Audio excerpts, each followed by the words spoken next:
اگر جمہوریت سے ہی کرنا ہے تو پھر جو اصل بنیادی کام ہے وہ جمہوریت سے کرو. آپ چیف جسٹس ملک کا الیکشن سے ہو، عدالتوں کے جج الیکشن سے بنے، فوج کے سربراہ الیکشن سے بنے، فوج کے جتنے ترقیاں ہیں یہ الیکشن سے ہونی چاہیے، تمام بیوروکریٹس الیکشن سے آ کے وزیر بنے، سیکرٹری بنے، تمام پولیس کے عہدے سارے ووٹوں سے بنے. یعنی عوام کو اختیار دو ان ساری مملکت کا، ہر شعبے میں عوام ووٹ ڈالیں.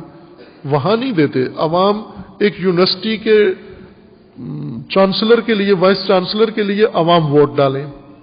کیوں نہیں عوام کو حق دیتے ہو؟ کہتے ہیں جی چونکہ یہ ایک علمی مسئلہ ہے، یہ ایک سکل کا مسئلہ ہے، مہارت کا مسئلہ ہے، تشخیص دینا پڑتا ہے، اس لیے اس کے لیے ماہرین کا بورڈ بیٹھتا ہے، وہ یہ کام کرتا ہے.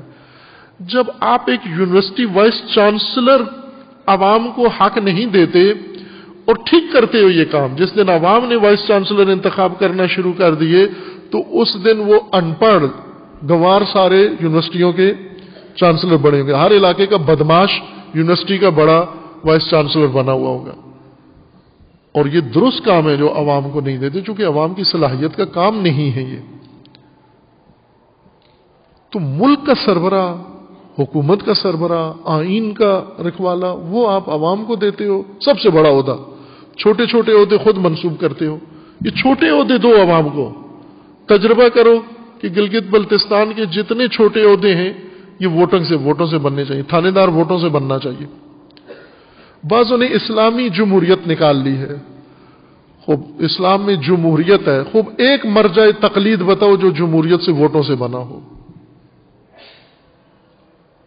آج کے اس موجودہ جمہوری دور میں، پچھلے دور میں کہ ووٹیں کرائی جائے، مرجع تقلید کون ہوگا؟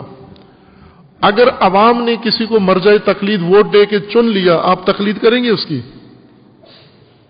وہ واقعاً مجتہد کہلائے گا، وہ مرجع تقلید کہلائے گا جو عوام کے ووٹوں سے بن جائے.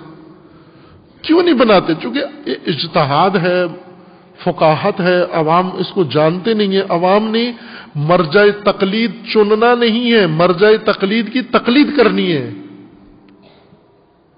اس کی اطاعت کرنی ہے. وہاں نہیں کرتے. آپ دیکھیں چھوٹے چھوٹے کاموں میں نہیں کرتے، مرکزی عہدے میں چونکہ انہیں پتا ہے کہ عوام کو دھوکہ دے کے ہم نے بنانا تو خود ہی ہے ہم نے، لہذا یہ جمہوریت کا ڈھونگ پوری دنیا کے اندر رچا کے اس طرح لوگوں کو بے وقوف بناتے ہیں.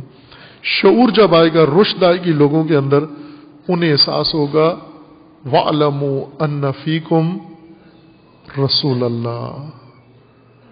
یہ کمی ہے درحقیقت. اس سے ساری، اس علم سے، اس آگاہی سے، اس توجہ سے، محرومیت کی وجہ سے طاغوت سار اٹھاتا ہے، لوگوں پر آ کر مسلط ہو جاتا ہے.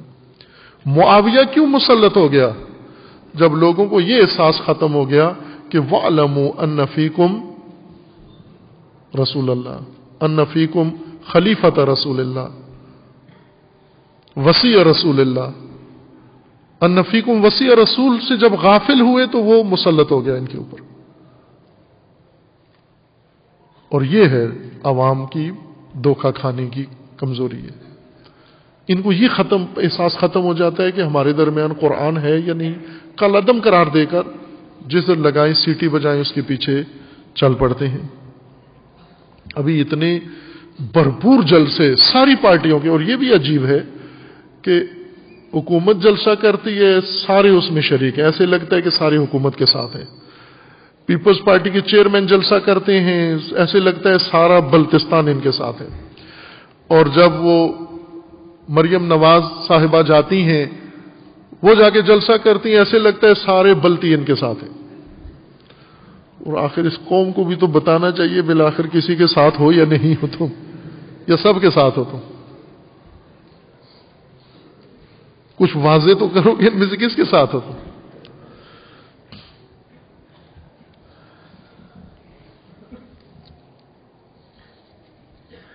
یہ جمہوری ڈھونگ جو امریکہ میں ہوا ہے، اس نے جمہوریت کو بالکل عریان کر دیا ہے. یہی ڈھونگ تھا اندر، اصل میں یہ محض ڈرامہ تھا، یہ محض دھوکہ ہے. اور اس دھوکے سے اب بھی اگر لوگ باہر نہیں آتے تو پھر ان پر حق بنتا ہے ٹرمپ جیسے احمق مسخرے ان کے اوپر سنوار رہے.